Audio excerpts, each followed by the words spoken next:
Have you ever wished you could turn back time, just for a moment, to fix a mistake, to say a proper goodbye, or maybe just to live a little longer? It sounds like something straight out of science fiction, a power reserved for superheroes and time travelers. But what if I told you that once, in the ancient world, time itself bowed to the prayer of a dying king? This isn't a Hollywood script. It's a profound story of faith, desperation, and a miracle that defied the very laws of nature. Today, we're journeying back almost 3,000 years to the kingdom of Judah, to the reign of a man named Hezekiah.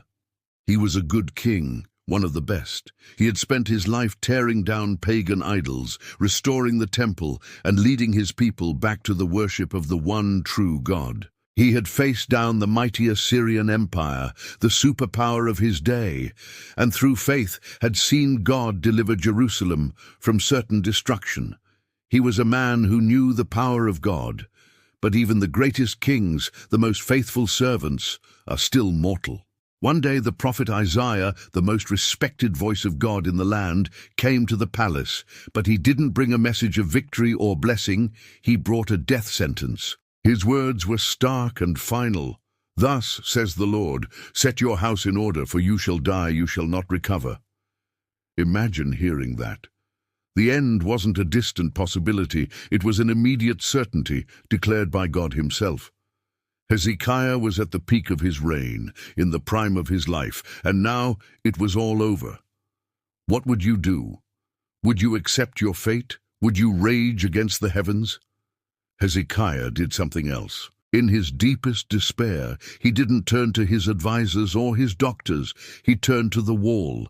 This simple act is so powerful. By turning his face to the wall, he shut out the world, his royal court, the prophet, everything. It was just him and God. And he prayed. It wasn't a long, eloquent prayer. It was the raw, desperate cry of a broken heart. He wept bitterly and reminded God of his life's work, how he had walked before him in faithfulness and with a whole heart. He wasn't bargaining. He was appealing to the character of the God he had served his entire life. He was essentially saying, "God, is this it? Is this the end of our journey together?" His tears and his prayer ascended to a place beyond human comprehension, to the very throne of God. And something incredible happened. Before Isaiah had even left the middle court of the palace, the word of the Lord came to him again. The message had changed. "Turn back and say to Hezekiah, the leader of my people, I have heard your prayer, I have seen your tears. Behold, I will heal you." Just like that, the divine decree was amended. Heaven had listened, but that wasn't all. God didn't just promise healing, he gave a number, a specific extension to Hezekiah's life. "I will add 15 years to your life," the Lord declared. 15 more years to rule, to live, to see his family, to serve his God. It was a breathtaking gift, a direct response to a single heartfelt prayer.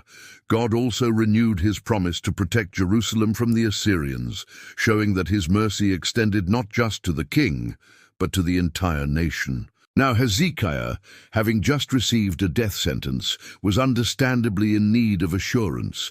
A promise of healing is one thing, but how could he be absolutely certain? He asked Isaiah for a sign, a tangible proof that this incredible reversal was real. This is where the story shifts from a personal miracle to a cosmic event. Isaiah offered him a choice.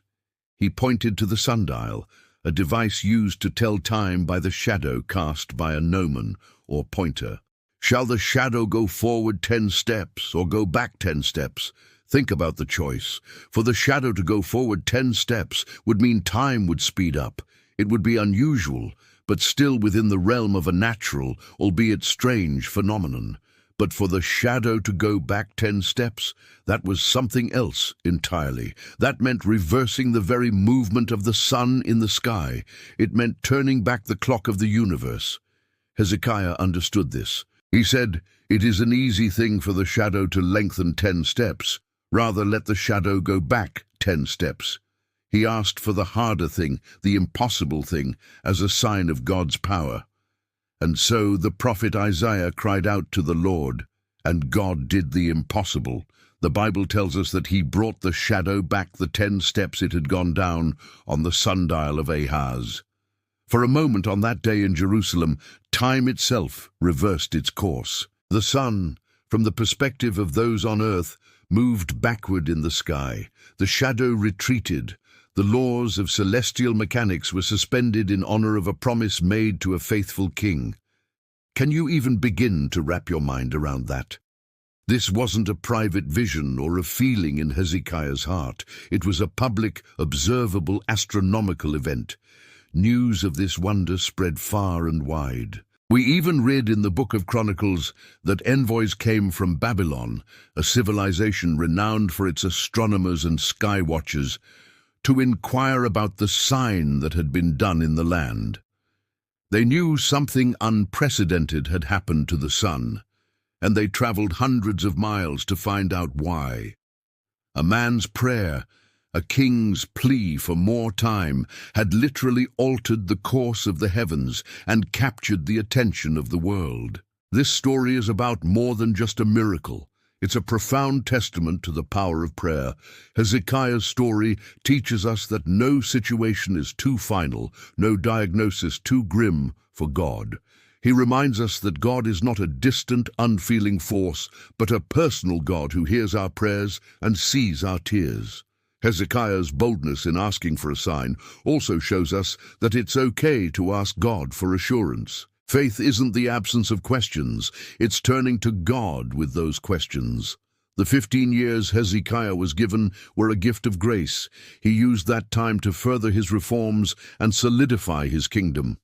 His story became a cornerstone of faith for generations, a powerful reminder that the God of Israel was the God who commanded the sun, the moon, and the stars. He was the king who, through prayer, made time itself bow before God. It is a powerful lesson for all of us. When we face our own walls, our own impossible situations, the most powerful thing we can do is turn our face to God and pray. Because sometimes he answers in ways that can shake the very foundations of our world and reverse the irreversible. Thank you so much for joining me on this incredible journey back in time. If this story moved you or made you think, please hit that like button and subscribe to the channel for more deep dives into these amazing historical and faith-filled accounts. We love exploring the moments where history and eternity intersect. Let us know in the comments what you think about Hezekiah's story. Until next time, stay curious and keep exploring.